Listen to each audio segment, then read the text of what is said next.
Kaixo eta ongi etorriak gaurko saiora. Gaurkoan Olatukopeko Andoni eta Enararekin hitz egingo dugu. Eta ondoren, etxe hontako kolaboratzailea den Patxi Urrutia etorriko da platora.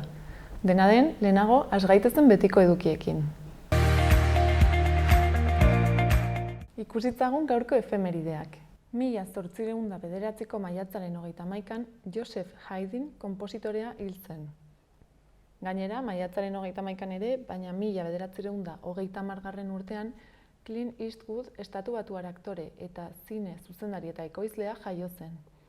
Horretaz gain, gaurko egunez 1977an, Gorka Urbizu Berri Txarrak taldeko abeslari eta gitarra jolea jaio zen. Eta azkenik, gaurko egunez 1982an, Josu Esposito Eskorbuto taldearen kidea hil zen. Jarrai dezagun gaurko lerroburuekin.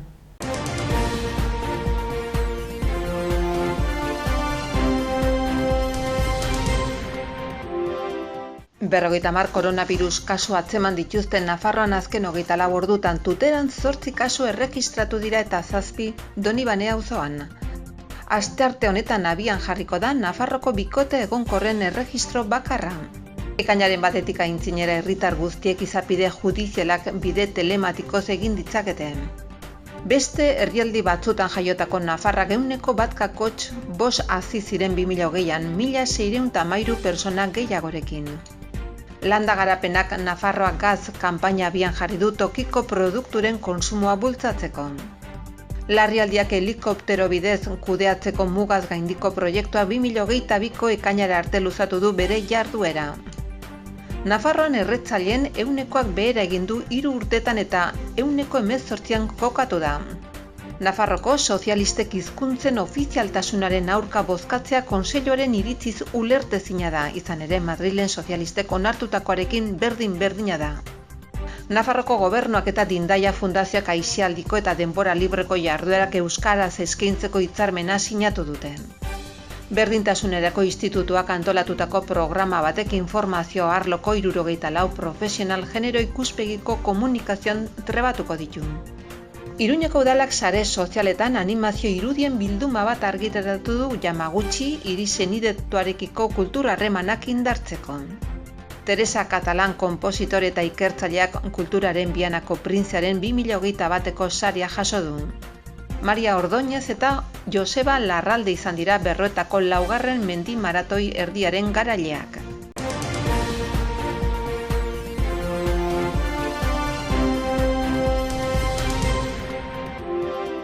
Aste hontako agenda errepasatzera pasako gara orain. Bihar, Berriogoitiko euskara zikloaren barne, haurrentzako kale jolasak eginen dira arratsaldeko 6etan Artikan eta Berriogoitin. Sarrera doakoa izanen da, aldez aurretik izena eman da. Bestalde, bihar ere, arratsaldeko 7etan, LGTBI kultura erreferenteak artearen bidez hitzaldia eskainiko du David Ruiz Morenok Kondestableren jauregian. Ondoren, ostegunean berriz ere errepikatuko da, toki eta ordu berean. Asteazkenean, arratsaldeko 7etan eta Kondestable jauregian berriz ere, Andreza Arraren manifestua irakurraldi performancea izanen da, Mariluz Estebanen poemetan oinarritutako ikuskizuna. Sarrera musutruk izanen da. Asteazkenean ere, eta arratsaldeko 7etan Artigunen Biziprest dokumentalaren emanaldia eginen dute Berriobeitiko euskara zikloaren baitan. Ostegunera pasaz, goizeko 12:00 Gaztelu plazako Nafarroako liburu azokan Igela argitaletxeko Solasaldia Sizilian liburuaren aurkezpena eginen dute. Eta beranduago, arratsaldeko 6etan eta Nafarroako liburutegian, liburu honen eguneko 2. aurkezpena eta ondoren liburuan oinarritutako filmaren emanaldia eginen dituzte. Horretaz gain, ostegunean, arratsaldeko 7etatik aurrera, Oskar Estangaren Gurerara ikuskizuna izanen da Berriobeitin. Egun eta ordu berean gainera, Mikel Tabernaren Arkanbele kantak liburuaren aurkezpena egingo dute Katakraken. Eta osteguneko 7:30 Oko Andre Maria plazan Eneritz Furiaken kontzertua egongo da. Ostiralera pasaz, film laburren emanaldia izanen da Artigunen arratsaldeko 7etan. Ostiraleko arratsaldeko 8etan aldiz, Txil Mafia eta Ben Jartek kontzertua eskainiko dute Zentral Aretoan. Gainera, 2. saio bat ere eskainiko dute larunbateko eguerdiko ordu batak eta 4 denetan. Eta amaitzeko, larunbatean euskara eta flamenkoa uztartzen dituen Sonakai taldearen kontzertua egongo da Artikako Maria de Maeztu kulturetxean arratsaldeko 7:30 aurrera. Gaurko komunikabideen azalak aztertzera pasako gara. Diario de Notiziasekin hasiko gara. Iruñeak eta bere eskualdeak 17.000 etxebizitza eraikitzeko lurzorua dutela dio titularrak. Horretaz gain, espetxeetako osasunaren arloko konpetentziak Nafarroari urtean 1,3 milioi aurreztea ekarriko diola azpimarratzen du. Argazkiaren bidez, osasuna saririk gabe geratu zela jakinarazten du. Bestalde, Otxondon gidari batek txirrindulari bat harrapatu eta hil duela nabarmentzen du, eta ondoren ihesera egin duela. Gainera, 19 urteko gazte bat Iturramako eraikin batetik erortzean hil dela ere jasotzen du azalean. Adolfo Eraso, glaziarren urtzearen ikertzailea zendu dela ere jakinarazten du. Gai aldatuz, landaetxeek udan 180% okupazioa espero dutela iragartzen du. Eta bukatzeko, asteburuko kirol emaitzak eskaintzen ditu azalean. Diario de Navarrarekin jarraituko dugu. Titularra, Nafarroako apustu etxeek pandemiaren ondorioz 15 milioiko diru-sarrerak galdu dituztela da. Argazkian, emakumezkoen osasunako tristura eta harrotasuna nabarmentzen ditu. Horretaz gain, Iturramako teilatu batetatik patio batera erori ondoren 19 urteko gazte bat hil egin dela jakinarazten du. Baita Otxondon txirrindulari bat harrapatu eta hil dutela ere. Gainera, gidariak alkohol tasa positiboarekin ihes egin zuela azpimarratzen du. Bestalde, Lizarrak atzo mundu mailan glaziarretan aditua zen Adolfo Eraso 86 urterekin galdu zuela jasotzen du azalean. Eta bukatzeko, kiroletan, Altunak Zabaleta astindu ondoren eskuz-eskuko finalean ez dela Nafarrik egongo aipatzen du. Gararen azala aztertzera pasako gara. Sopelako ezoiko ibilaldian elkarlanaren indarra agerian geratu dela nabarmentzen du. Bestalde, Euskal Herria Bilduk herrian errotutako politika goraipatzen duela ere azpimarratzen du gaurko egunkari honek. Gai aldatuz, Benetek Netanyahu gabeko gobernu bati bidea ireki diola ere aipatzen du. Eta azkenik, kirol emaitzen errepasoa eskaintzen du. Euskal Herria irratiarekin bukatuko dugu. Albiste nagusia, Nafarroak astea 16ko igoerarekin itxi duela da. Bestalde, Kontseiluaren ustez, PSN-ren hizkuntzen ofizialtasunaren aurkako botoa ulertezina dela jasotzen du. Eta azkenik, Labek Castillo de Javier hotelaren auzian zigorgabetasun zantzuak salatu dituela ere aipatzen du komunikabide honek.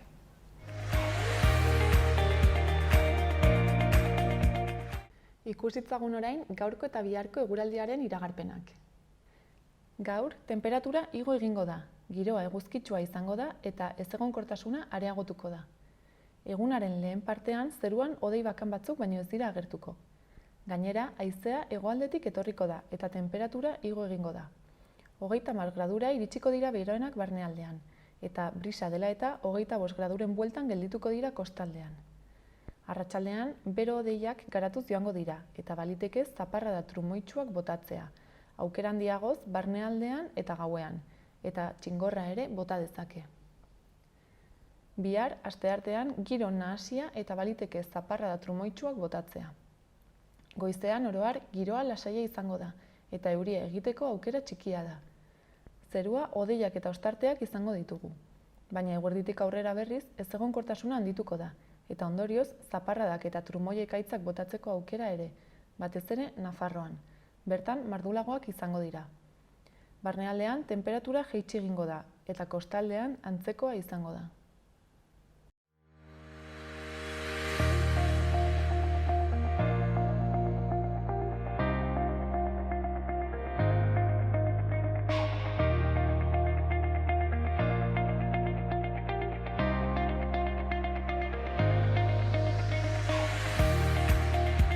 Kaixo, Andoni, eta Enara, zer moduz? Egunon. Egunon. Ongi, bueno, konta eguzue pixkatzuek Olatukopeko kideak zarete ez, eta zer da Olatukop? Bueno, hasiko naiz ni pixkat. Olatukop hori Euskal Herri mailan ekonomia sozialetara latzaileko eragile ezberdinak osatzen dugun sarea elkartea da berez. Eta, joango gara pixka bat, igual gehiago hitz egiten zertaz ari garen sozialetara aldatzaile hontaz, baina horrela laburbilduz, hori zen, sare bat da ekonomia beste modu batzuetan egiten dugun, bilkura puntu hori badugu. Pixkat zeintzuk dira zuen oinarriak? Enarakongi aipatu duen bezala, Olatukop sortzen da, ekonomia egiteko beste eredua planteatzen zuten elkarte, eragile, kooperatiba txikiak saretzeko, uste genuelako ekonomia egiteko beste modu batzuk badaudela, eta gainera beste modu horien bidez, Euskal Herriari proposamen eta ekarpen batzuk egin ahal genizkiola, ez? Orduan, guk aipatzen dugu ekonomia sozial eraldatzailean jarduten dugula, badakigu izena oso konplexua ematen duela eta gauza komplikatua dela dirudiela, baina azken finean oinarrizko gauzei buruz ari gara hizketan, ezta? Alegia, ekonomiaz hitz egiten dugunean, guk bizitza sostengatzeko beharrezkoak ditugun baliabide eta zerbitzu horiek sortzeaz ari gara, eta horiek antolatzeaz, eta horiek nola antolatzen ditugunaz, ez? Alegia, ea gutxi batzuk aberastu behar diren ekonomia egiteagatik, edo ea benetan gizartearen behar izanak eta gizartearen onura jarriko dugun erdigunean. Orduan, guk horretan sinisten dugu, benetan komunitatearen beharrak erdigunean jarriko dituen ekonomia batean, eta gainera, ekonomia hori antolatzeko modu demokratiko, feminista, ingurugiroarekiko errespetuzkoa izango diren praktiketan sinisten dugu. Eta praktikatzen saiatzen gara, noski. Orduan berez, Olatukopetik zer da egiten duzuena? Proiektu ezberdinak ditugu, hilo ezberdinetatik, nolabait guztia Andonik esan duen bezala, eraldaketaren bideak ez, harakatuz, eta asko hori praktikan egiten ditugun hainbat kontu. Berez, hori, nolabait egitura aldera edo, badaukagu koordinazio batzorde, badaukagu zaintza batzorde ere bai, eta gero antolatzen gara lantaldeen bidez, lantalde bakoitzak berez hildo estrategiko bat dauka oinarri, badaukagu komunikazioa, diru zaintza, ekintzailetza, orain ere bai, orain dela urte gutxi batzu, baina igual berriena esan dezakeguna, kooperatibak denontza deitu dugun hildoa. Orduan, bakoitzetik, hori ez, handan izan bezala, praktika bidez, eta bilduz, eta elkarritze eginda eta bar, jorratzen goaz proiektu ezberdinak, diru laguntzen bidez, edo, udal ezberdinekin ere bai elkar lanean, edo egiten ditugun proiektuen bidez aurrera goaz. Eta orduan, momentu hauetan, zenbat enpresak edo entitatek osatzen dute Olatuko? Gaur egun bagara, ustut gaur justoia esan dezakegula, bagarela 52, azken, kide potente batekin, eta hoixen, baditugu egitura ezberdinako, enpresa komunitarioak deitzen diogu guk, ze batzuk badira kooperatibak, baina badaude elkarteak ere bai, eta, hoixen, azken batean, Andonik zion bezala, denak bilatzen dugu eragin eta eraldaketa berdina, ezta, hortzen goaz elkarrekin. Zardun gero, bakoitzak zer aportatzen du eta zer jasotzen du? Azken finean, egia da, akaso mugimendu klasikoetatik pixka bat diferentziatzen dela Olatuko. Azken finean, elkartzen gara ekonomia beste modu batean egiteko, baina guk geuk gure kooperatibetan egunerokoan ere ez, praktika horiek islatzen saiatzen geha. Egia esan, Olatuko sortu zenean duela 7 urte okerrezpanago, nolabait sortu zen, bazeudelako horrelako praktika txikiak, horrelako proiektuak, gauza beste modu batera egin nahi zituztenak, eta gaina beste modu batera egiten saiatzen zienak, baina ikusten gendun, bakoitza bere txikitasunean eta bere irla txiki horretan egonda, benetan ez genuela ingurunea eraldatzen edo ingurunearekiko genuen eragina askoz ere txikiagoa zela, ez? Orduan, bakarrik ezin dena lagunekin errezago egiten omen da, eta noski planteatu zena zen, elkartu gaitezen, eta elkartze horretatik goazen proiektu konplexuagoak egitera, proposamen konplexuagoak egitera, eta elkarlanerako tresna gehiago mahai gainean jartzera, ez? Bai barrura begira, baina baita ere kanpora begira, eta horren adibide bat aipatuko nuke, azkenengo, COVID-19ak eragindako krisialdi, anitz honen barruan, ez? Olatukop sarean eman zitzaion lehen erantzun praktikoa izan zen, barrura begirako diagnostiko bat egin, eta horri erantzuteko funts mankomunatu bat sortzea, ez da? Alegia, guk geuk ere elkartasunezko tresnak sortzea, elkar laguntzeko, elkarrekin aurrera egiteko, azken finean ez, interkooperazioan sinisten dugula esaten dugu, alegia, nik egin dezakedana edo gure kooperatibak egin dezakena eta beste kooperatibak egin dezaketena elkartzen baditugu, hor izugarrizko gaitasunak lortzen ditugu eta benetan eragiteko askoz ere indar gehiago. Orduan, zer ematen dio Olatukopek? Bere berdinekin harremantzeko aukera, proiektu konplexuagoak elkarrekin egiteko aukera, eta norbanakoak Olatukopi bere konpromisoa, borondatea, ilusioa eta esperantza, ezakit. Aipatu duzu duela 7 urte inguru sortu zela, somatzen jot zarete agian geroz eta jende gehiago dagoela nolabait ez, inplikatuta zuen baloreekin eta oinarriekin.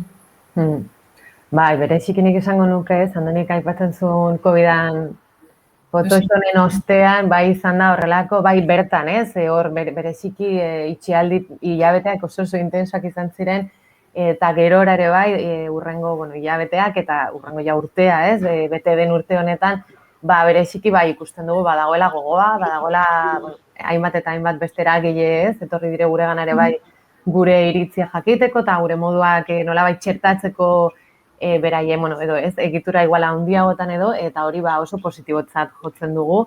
Gero ere, guri ez, barne antolaketan nolabait ere eragin digu berriz ere berkokatze bat, eta hau da ere bai, ez, badaukan balioetako bat, ez gaudela geldirik, bizirik dagoen proiektu eta ekimena eta ikuspuntua denean, moldatzen joan margera honek dituen zailtasun eta konplexutasunak jasoaz nolabait, baina bai, azken tartean, izan dugu olako Batean. Enarak aipatu du ez, gogoa badagoela eta nik gehituko nioke beharra dagoela. Alegia, ohartzen ari garena da ere, Euskal Herriko geroz eta lurralde gehiagotan, geroz eta ingurune gehiagotan badagoela ekonomia egiteko beste modua planteatzeko beharra. Ze orain arteko egitura klasikoek eta orain arte ekonomia egiteko modu klasikoek ez, izugarrizko hutsuneak uzten dituztelako. Alegia, hor esaterako udalbiltzarekin batera garatu dugu Auspotu izeneko proiektu bat, Euskal Herrian despopulatzen ari diren lurraldeetan ekonomia sozio eraldatzailearen bidez, tokiko ehun ekonomikoak berrindartu eta ez, proiektu berriak sortzeko, bertan bizi eta lan egin ahal izateko, ez?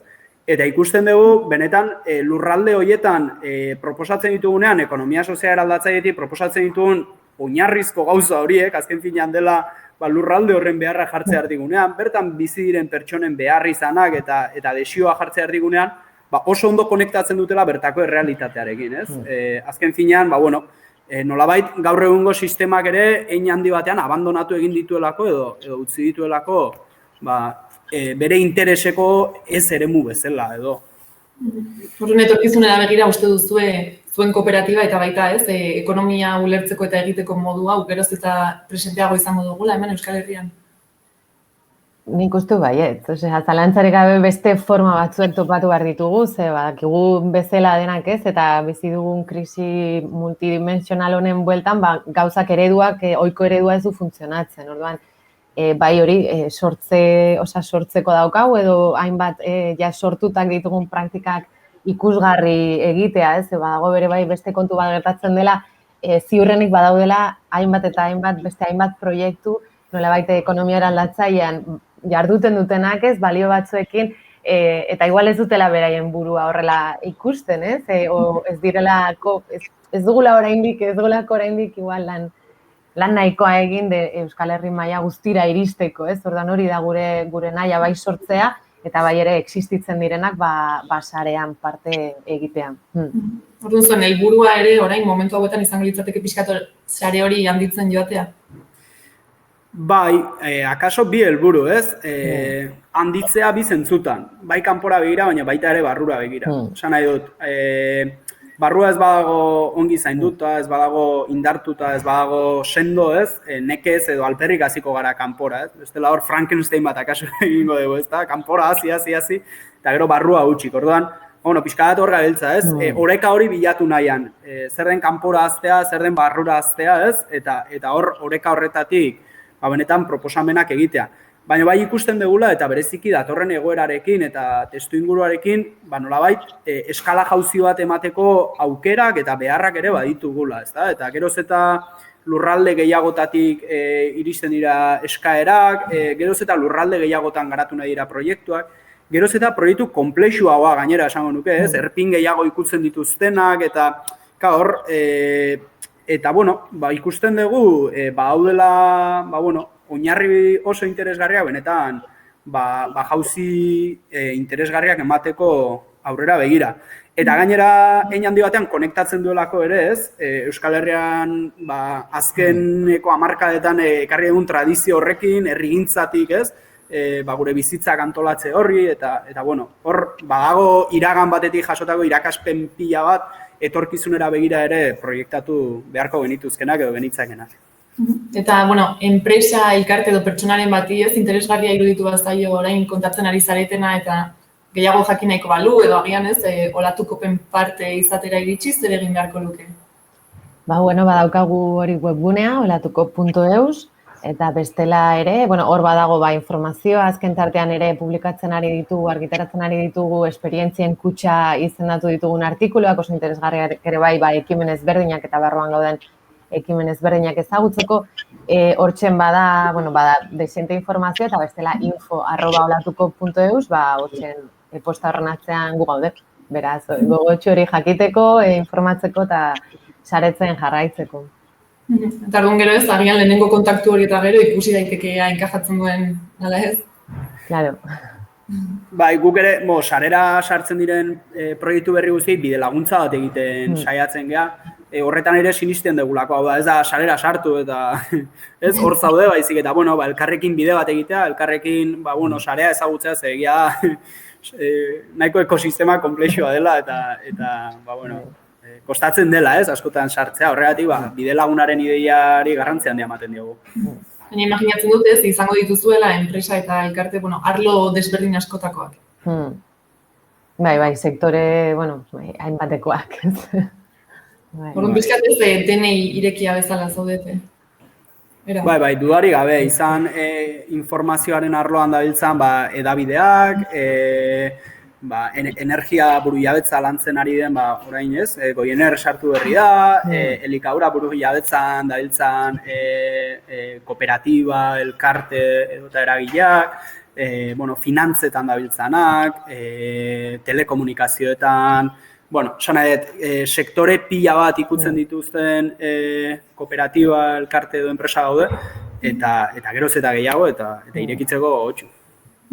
Ez dakit, orain bukatzeko ez, zerbait faltatu izan zaigun agian aipatzeko eta garrantzitsua den esatea olatuko buruz, ala besterik gabe agian mezuren bat bidaltzea gustatuko litzaizuekeen, ala zerbait azpimarratzea. Nik uste hori zabaltzea, ez, nolabait existitzen garenaren hau, gure, ez, beti txikitasun honetatik eta hoixen, ez, badaukagula asko eraldatzeko, behar garela elkarri, eta modu hau, ez, modu eraldatzaile hauek, egingo ditugula, beraz, animatzea sarera, badagoela ekosistema oso polit bat, donik izendatu duen bezala, eta hoixen. Behintzat ezagutzera, ez, agian. Hori da, claro. Bai, elkarrekin urrutirago iritsiko garela, hori da urrutirago eta indartsuago iritsiko garela, beraz, animatzea. Mila esker, bikote kontatzeagatik zertan datzan olatukopek. Zuei. Beste bat. Eskerrik asko. Mila esker. Agur.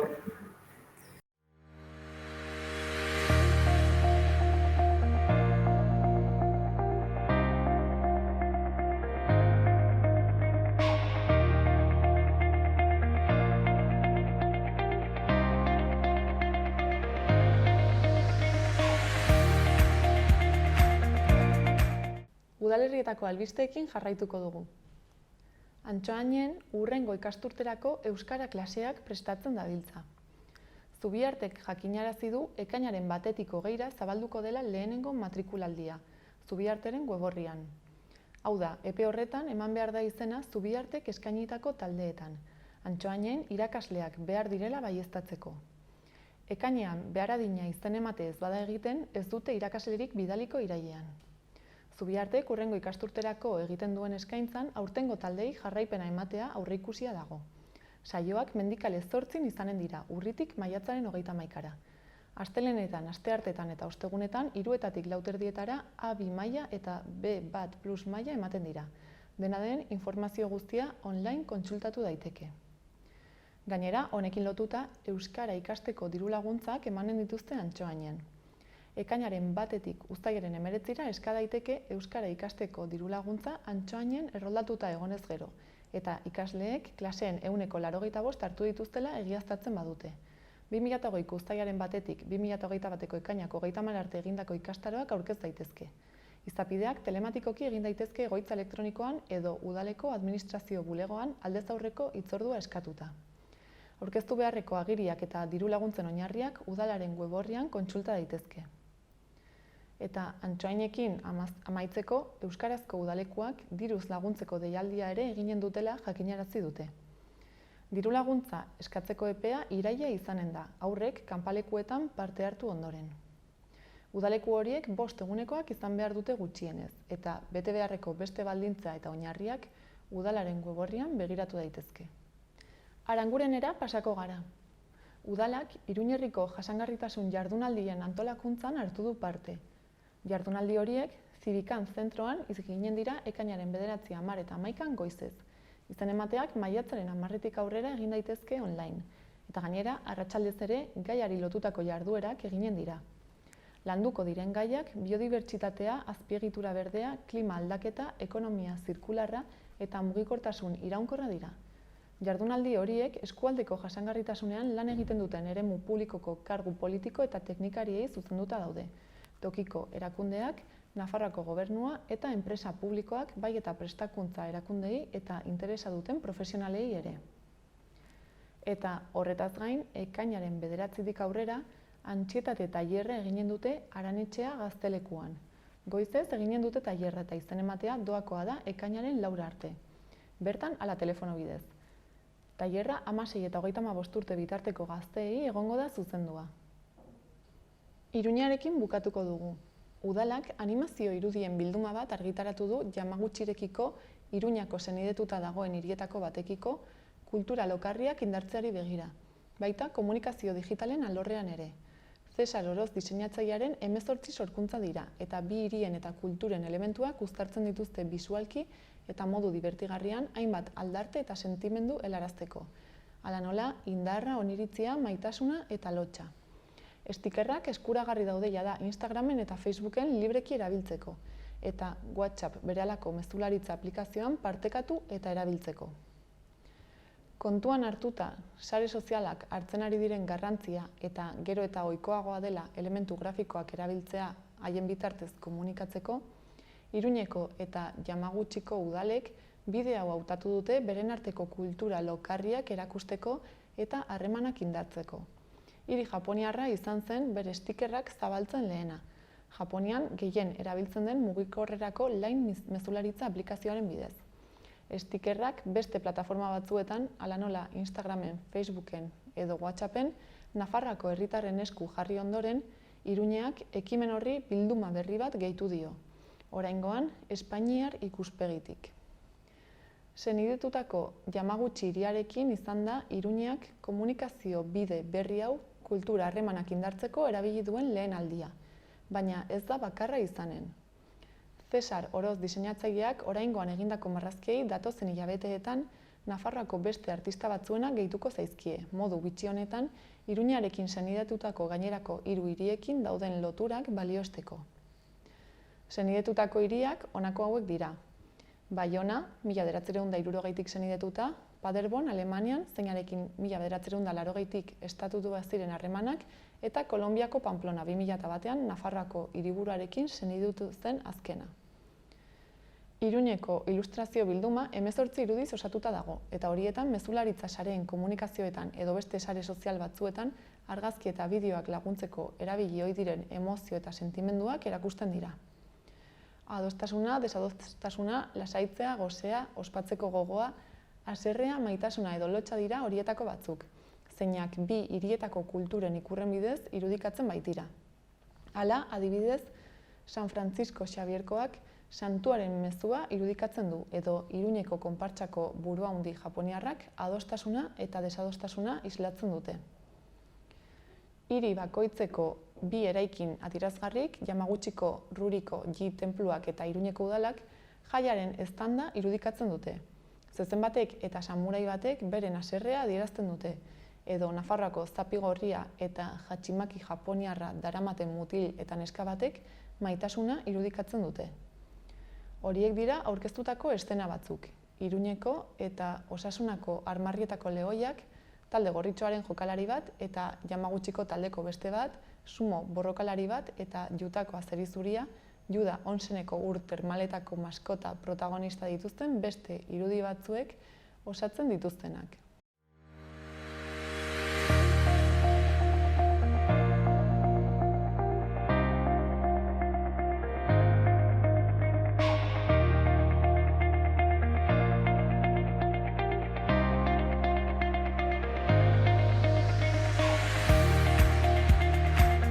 Orain, etxe hontako kolaboratzailea den Patxi Urrutia dugu, gurekin platoan.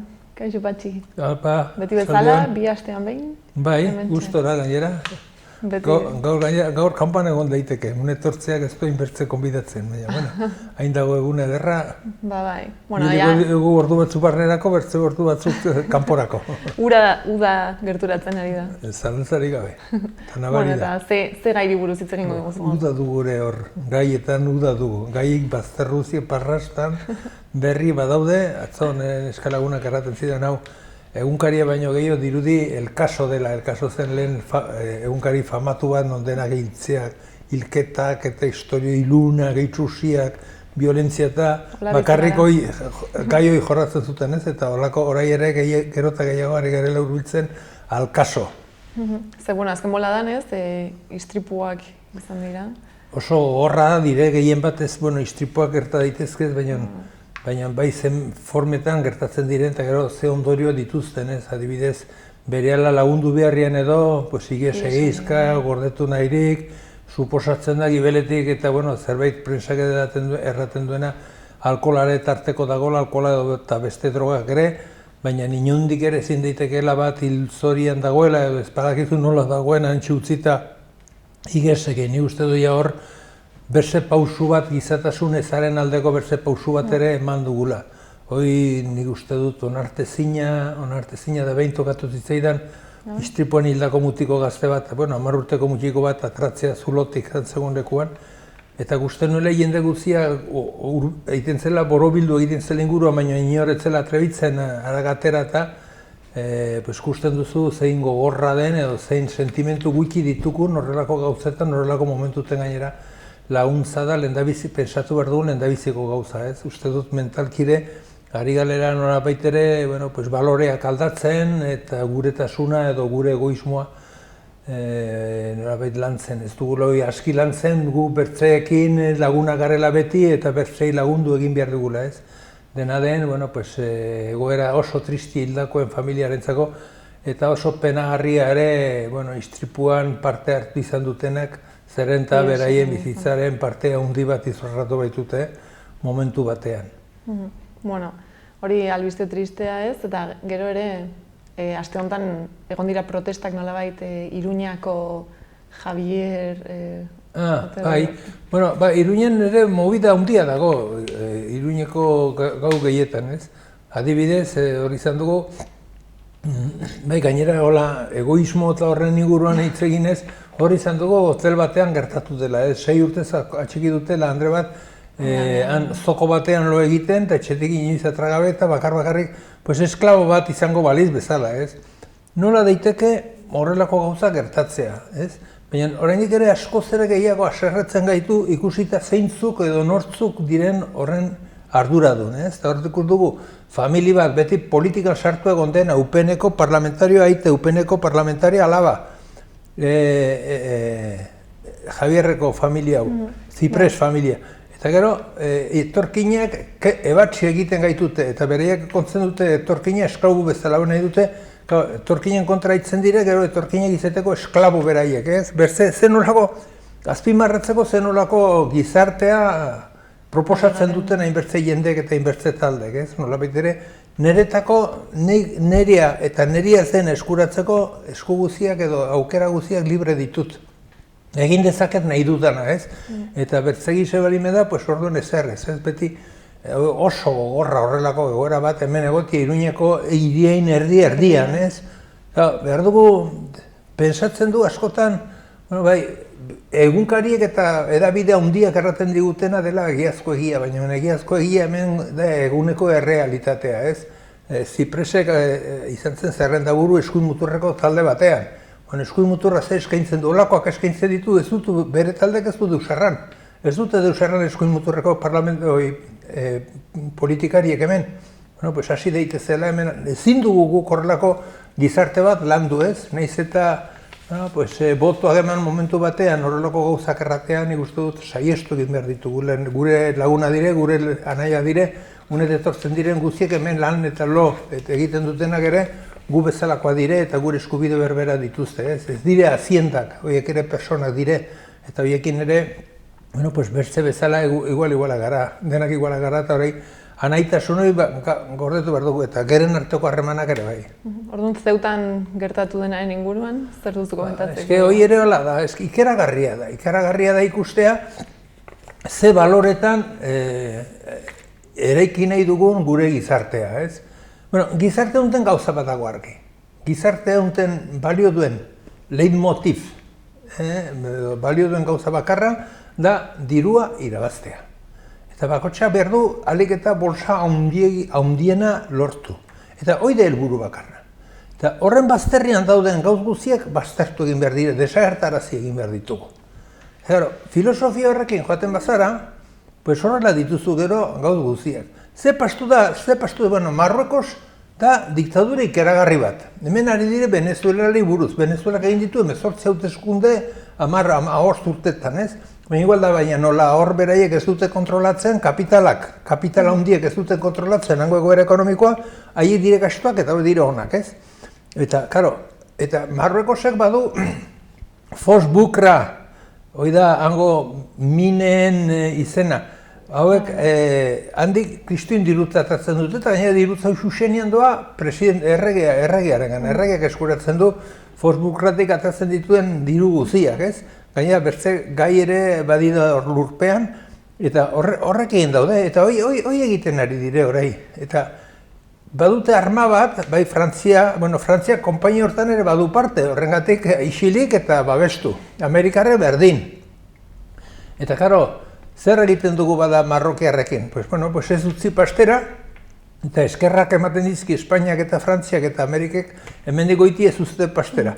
Eta nola, orain momentu batean, gauza txobat gertatu den non, Frente Polisarioko buru bat torride gaixotasun bat zaintzera Estatu Espainiarrera, atiak ireki, tozazea, guk edozein momentuten egiten aldizuegu hau bete, utzi karri unet hori denak edo eta gero arazo bat egingo zaitu guk zuei, eta egin dute kristuin ez dakariu, jende hartu eta horpatu, beraien helburu, bertzerizeko helburua lortzeko. Baina non gaude, eta gainera hartzen dugu, horiek hirugarren mundukoak dire, bai, hirugarren mundukoak horiek eta hemen lehendabiziko mundukoak non gaude, zer egiten dugu, zertan ari gara pensatzen. Baina edabidetan, nik ez dakit ze demonio den, gero eta tontoago bihurtzen ari garen edabidetan, agertzen balime da gauza bat, bi gehi bi bost. Hilabete batenen buruko denegia badakite matematika guzia, bi eta bi bost. Bertzen duzu, gezur bat, salde edabide handietan bihurtzen da egi borrobila. Baina non gaude, hainbeste unibertsitate, hainbeste edabide, hainbeste bitarteko, baditugu gure burua amueblatzeko, eta gure azterketak egiteko eta gure gizatasunare lantzeko, eta hori dena bazteren uzten ditugu, eta pues hortorre dire, inbertzen marrokia, hor Kristina araztu egin dute, gero, behi basak balin baziren bezala bota dituzte zenbait kanpora, legez kanpo bada, ez du import, umeak urrutzi dituzte barreatu egin zepasten da beraiekin, baina non gara eta zertan ari gara. Askotan jartzen ez eta esperiz pensatzen eta harritu egiten ez nire buruarekin ikustea non gauden eta zertan gauden ez. Hain erresak ulertzen diren gauzak, erabiltzen ditugu, erabat modu aldrebesean eta azkenean sufritzen dutenak ez dira. Gure hazienda dire, gure laguna, dire gure persona, naiz eta berzizkuntza bat izan, naiz eta larruin kolorea hoi, baina gure gizak ideak dire. Eta horiekin behar dugu bertze harreman bat, eta horien bizitza gurea bezen bat balio du. Horrengatik, baina, bueno, pues hor pastu da orai ere, horrekin eta pastu, segitu du pastu, baina.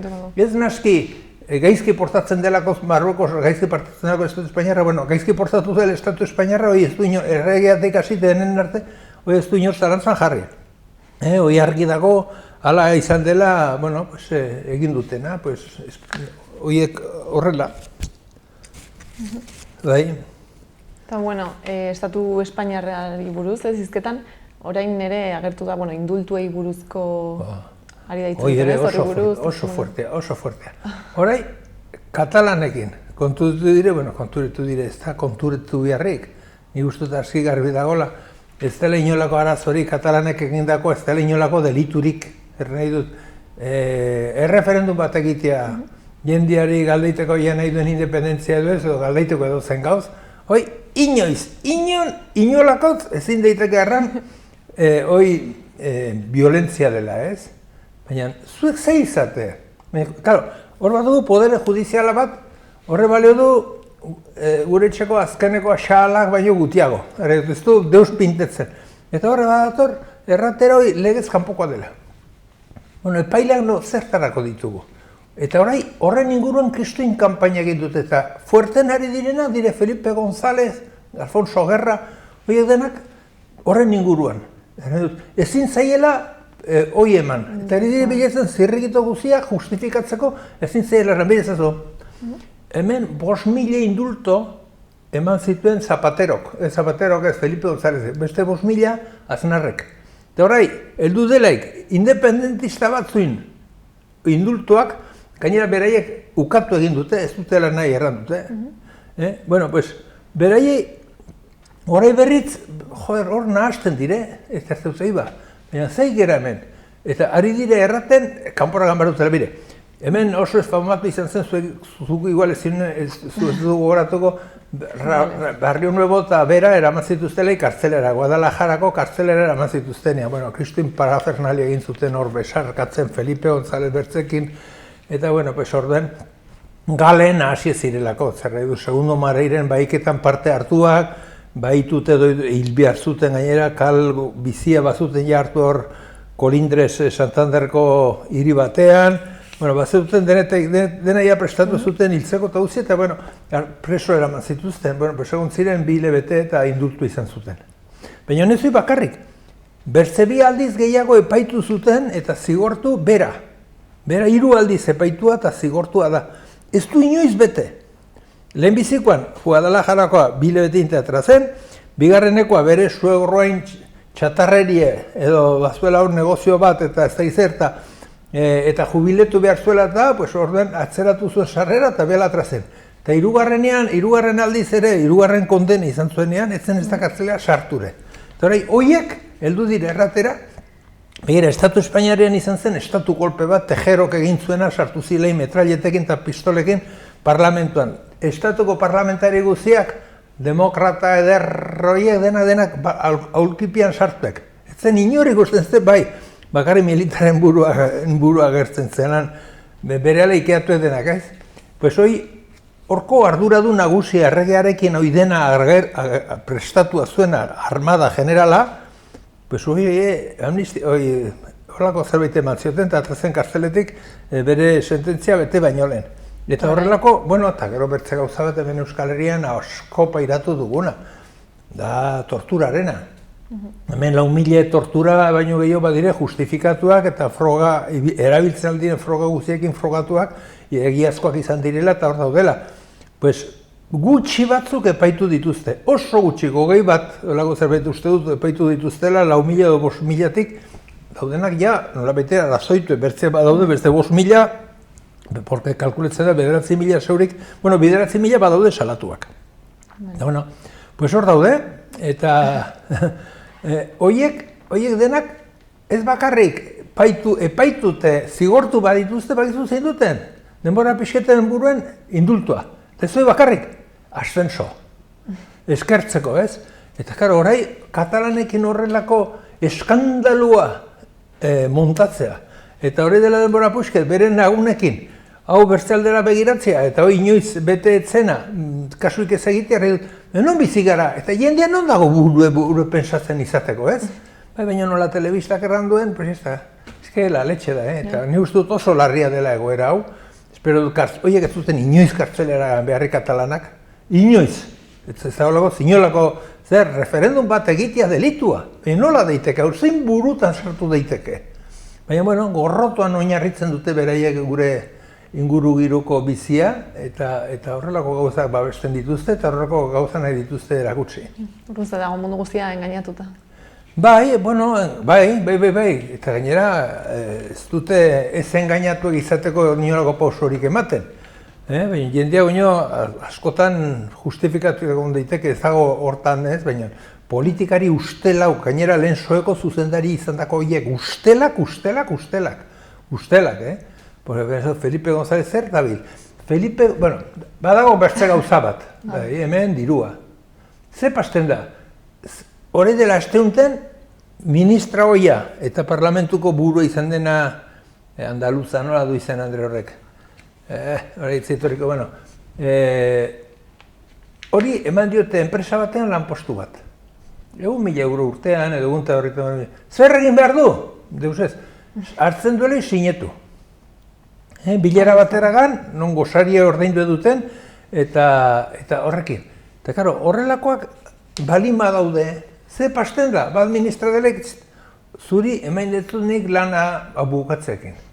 Eta orduen, baina hau planteatu behar duzu. Begira, orai medikamentuekin, nola dugun egoera,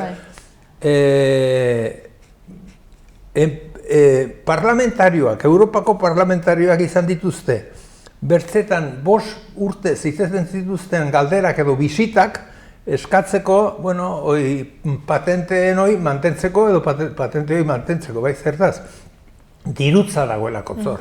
Eta botika bat, marka registratez bada, baina barnekoak dena berdina balin baditu, bate balio du bertzea baino doble. Horrengatik, doble egiteko, hor pastu dute inbertze denbora parlamentarioak entzuten enpresako komertzialak, ikusteko zein ederra zen izena alpatzia horko batean, eta bueno, bizkitartean ere, bazkaritxo bat edo bideitxo bat ere ordainduko zietela beraien lan neketsua nolabait ere gainditzeko. Eta horrela gabiltza. Bueno, eta gerturatzen gehiago ez, hemen Nafarroara, ere azken boladan jakin izan dugu Belateko tuneletan egingo dituzten lanei buruz. Belatek eta mendialdea, bueno, Belatekoa atzo agertzen zen, bai, atzo irakurri nuen artikulu bat, non, bueno, pues horko arduraduna, bomberuen arduraduna, horri buruz, horren inguruan dagoen legediari buruz eta hitz egiten zuela, baina horiek legez kanpokoa dire tunel horiek, eta hor dauden arriskoak oso handiak dire. Harri-harriak hain handiak izatea eta deus ez egitea. Baina hemen ere badugu bertze gauza bat, karo, lehenbiziko gauza egin beharko zen hortik inbertze kamion baztertu. Lehenbiziko gauza, baina la empresa de transportes edo ministeritza izango du hor interesen bat, eta bueno, pues hor bertzealdera begiratu, baina horko arduradun batek, gainera beraiek izendatutako arduradun batek horrelako gauzak erraten balema ditu. Horiek bete egin behar dira eta neurriak hartu behar dira. Hor, arriskoan gabiltza aratetunet, eta bueno, legeak betetzeko egina dire, eta gehien bat jendearen osasuna, jendearen izaera fisikoa edo biziraupen fisikoa tartean dagoelaik, baina hemen zen olako alaitasunez. Bueno, hor badago bertze gauza bat, ez da orai ez du zer ikusirigunekin, baina bueno, nik aipatu nahi dut. Eta da, hor izan dela lapurreta ikaragarria, hor tunelak egin zirelaik hainbertze material bota egin zen. Horko ustelkeria ikaragarria izan zen. Eta hor, lanian aritu zen zenbait jendekin, solastu behar duzu, hauek dena jakiteko eta ikusteko ze demonio pastu zen. 4 kontseilari desberdin aritu ziren obra hori egin zenean, eta norbaitek zalantzaren bat balin bezuen, ni orai hemen erraten ari naizenez, Palacios, parlamentaria eta konseilaria izan zen denbora hortan. Eta behin, eztabaida batean, errantzion bertze bati, errantzion, por favor, cállate, porque si no sacaré lo de velate y a ver aquí quién se tiene de pie. Osea, que hor, berak nola baita onartu egiten zuen, hor, kristinkaka bazegoela nahasia bulateko horretan. Claro, horrek ez du erran nahi zuzenian unek istripuren bat balime dago zuzenean horren ondori izango denik, baina neurriek ez zirela hartu orduan, eta orain ere ez dituztela hartu nahi. Zerengatik, ze fidantza ematen dizu zuri nork egin behar duen tunela denor konponketa ikusten balin baduzu, Nafar gobernuko teknikariak erraten dutela hoi ez dela ongi, horrekin ez dela aski egiten, hau ez dela segitzen, bizitzak hemen zalantzat daudela edo arriskoan daudela, hoi dena zu ziurtatzen ez balin dituzu, ze konfiantza duzu, ondokoan etorriko dileketak, lehen diruaren parte bat seguraski ere, beren sakelera eraman zutenak ere hor segitzen balin badute, ja lan erdi egina dute, badakite nola harrapatu, edo nolako transportea egin hor hartzen alduten diruarekin, ez? Eta hoi denak hor daude, baina... Eta mendialde hor dago, eta gero, mendialdeekin segituz, lehenguan hitz egin genuen hemen. Ze demonio pastentzen ez, mendiari ez ziotela inolako kasurik egiten, mespresua besterik ez ziotela igortzen, eta gero bat batean, modan zegoela ikorduen hasten ziren, eta horren diru pixket eman, eta jazte, ja dena konpondu ez. Pues hori ikusi dugu, mendialdia babesten atzuten neurri xume batean, balio horik ez duen neurri batean, baina kristoin eragina duen hango biztanleentzako, hau de institutua, zein institutoragan beraiek aukeratzen bazuten, edo familitarteko, edo norbait balin bazuten Iruinen, haren hurbileko norbaitekin bizitzeko edo baldintzak asko zere gogorrago baitire. Mendietako jendeak ez dituztelako zerbitzu guztia beren herrietan edo bere inguru giroan, eta hori hemen lehenengo momentu ailatzen delek, beraien eskaerak, beraien beharra dena baztertu eta hemen guk hiritarrok agintzen dugu eta zu ez hazi hemendik a tomar por zakuto. Horrelako gauzetan ere gabiltza. Eta mendialdea hitz egin behar dugunean, bertze filosofia batekin ganbartugu mendialdera, xume, apal eta galdeitera ze beharra dituzten. Beraiekin eztabaidatu eta gero beraien beharrak guk asebete. Bertze herritarrak, nafartar herritar guztiak horiek egin. Bertze ize hauek egiten ez palime dire eta ez dirudi egingo direla, pues... Eta bestetik ere, aipatu nahi zenuen, ez? Nafarroan sindikato agrikolaren... Bai, beste gauzatxo bat zeren, hemen badirudi, seguntan hor egiten gauzak, ikusitu indultuekin, nola batzuk. Lehenguan entzun dituen adierazpen batzuk, sindikato eneko ez, UAG-eneko buruak, barienak egiten zuenak, non ministrari adieraziz edo ministraren gana urbilduz, erraten zuen, kontrolak ez palin ez dituzten kentzen, atrako ziela karreterara, baina ez metodo ez violentuekin, oraikoan violentziare bai. Usten zuen, xuxen ez da xuxen, baina erantzuen bai. Beste metodoak erabiliko zituztela, porque hori unartezina zen, eta ez naski, kenduko zitelako zetxean zuten diru, ez kendu... Hor egiten baldin bezuten, kontrolatzen bazuten, ze baldintzetan nahi ziren lanean, zer nolako jornalak, ze ordutegiak, gauza nola funtzionatzen zuten. Araua segitzen baldin bezituzten edo arauak aplikatzen baldin bezituzten horrelako gauzak, beraiek horrelako neurriak hartuko zituztela ez. Baina nola hemen, horrelako personai publiko bat deitzen, violentzia erabiltzera legeen kontra legedi bat, normalean, normala dena gainera, edut ez dut erten hemen ez da izte gauzik eragarria den, lan baldintzak, lan orduak, soldatak, hori denak, eta joder, mehatxatuz horrekin, metodo violentoak erabiliko dituzte, hau zer da, non gaude? Pesazu hori beste norbaitek egin izen balu, zen olako eskandalu izango genuen hemen, baina, bueno. Eta ez dago albiste positiborik gaur? Nola? Albiste positiborik ez dago? Iduzki ederra dugule, una ere pollita dugule, eta, oraindik inderrean gaudela hau denak salatzeko, eta hoen kontrara egiteko, eta beste aste batez, igual gauzak ez dire, aste batetik bestera asko aldatuko, guri ikuspuntu hori igual bai hobeso izango da, eta orduan, poztuko gara. Bai, ez dakit, Zerbait gelitu den aipatzeko, bat badaude, hainbertze gaur, baina, bueno, bertze amabostak, hemendik bi azaltara berriz. Ordurako utziko dugu zerbait, bai. Primeran. Mil esker, Patxi. Vale, ez da zeren. Eta horreman arte. Aio.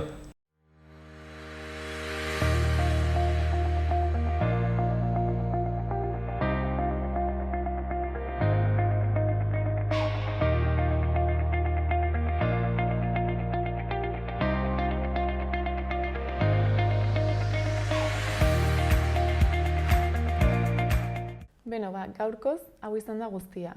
Mila esker oregoteagatik eta bihar arte. Gobierno de Navarra. Nafarroako gobernua.